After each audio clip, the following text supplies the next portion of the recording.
എങ്ങനെയുണ്ട് ഈ പ്ലേസ്? ഭംഗിയുണ്ടാവും. അപ്പോൾ ഈ പച്ചപ്പ് നിറഞ്ഞെടുക്കുന്ന സ്ഥലം ഏതാണെന്ന് നിങ്ങൾക്കറിയോ? ഇതാണ് മുറിഞ്ഞിമാട്. മലപ്പുറത്താണ് കേട്ടോ വരുന്നത്. നമ്മുടെ കോഴിക്കോട് നിന്ന് 31 കിലോമീറ്റർ വരുന്നുണ്ട്. പിന്നെ അത് മാത്രമല്ല, ഈ ഒരു പ്രദേശത്ത് പോവുകയാണെങ്കിൽ നമുക്ക് ചാലിയാർ പുഴയുടെ നടുവിലൂടെ ഇങ്ങനെ ഒരു തോണി യാത്രയൊക്കെ സംഘടിപ്പിച്ച് ഫാമിലീൻ്റെ കൂടെ ഫ്രണ്ട്സിൻ്റെ കൂടെ ഇങ്ങനെ എൻജോയ് ചെയ്യാൻ പറ്റിയ ഒരു അടിപൊളി സ്ഥലമാണ്. അത് മാത്രമല്ല, ഒരു ഫോട്ടോഷൂട്ടൊക്കെ നിങ്ങൾ പ്ലാൻ ചെയ്യുന്നുണ്ടെന്നുണ്ടെങ്കിൽ ഹരിതാഭ ഭംഗിയിൽ കുളിച്ചൊരുങ്ങി നിൽക്കുന്ന ഈ ഒരു പ്ലേസ് ഉണ്ടല്ലോ, ഒരു ബെസ്റ്റ് പ്ലേസ് ആയിരിക്കും.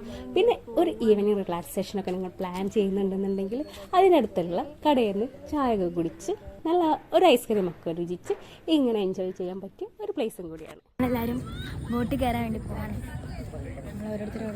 പിന്നെ നമ്മൾ ട്രാവലിങ്ങിൻ്റെ വരികയാണെന്നുണ്ടെങ്കിൽ തോണിയിൽ ഒരു തോണിക്ക് 100 രൂപ എന്നുള്ള കണക്കിലായിരുന്നു. അങ്ങനെ ഞങ്ങൾ 2 തോണിയാണ് ചൂസ് ചെയ്തത്. അങ്ങനെ അവിടെയുള്ള ചുറ്റുള്ള പ്രദേശങ്ങളൊക്കെ കാണുന്നതിനിടയിലാണ് ഈ ടീമിനെ പരിചയപ്പെട്ടത് കേട്ടോ.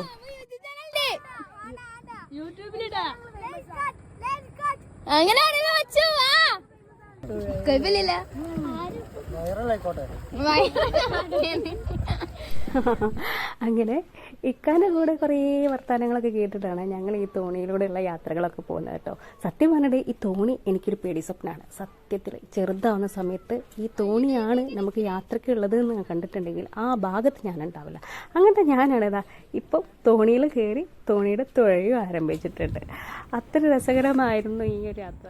തോണിയിൽ നിന്ന് കുറച്ച് അകലേക്ക് പോയി കഴിഞ്ഞിട്ടുണ്ടെങ്കിൽ ഈ ഒരു മുതലിൻ്റെ സ്റ്റാച്യു കാണാം കേട്ടോ. അതങ്ങനെ പാറിൻ്റെ മുകളിൽ ആദ്യത്തെ നോട്ടത്തിൽ നമ്മൾ തോന്നും അത് ശരിക്കും റിയൽ ആണെന്ന്. പിന്നെ അടുത്തേക്ക് പോകുമ്പോൾ അല്ലേ കാര്യം അറിയുന്നത്. എന്തായാലും ഇങ്ങനെയുള്ള വീഡിയോസൊക്കെ നിങ്ങൾക്ക് ഇഷ്ടമാണെന്നുണ്ടെങ്കിൽ സബ്സ്ക്രൈബ് ചെയ്യാനോ സപ്പോർട്ട് ചെയ്യാനോ മറക്കണ്ട.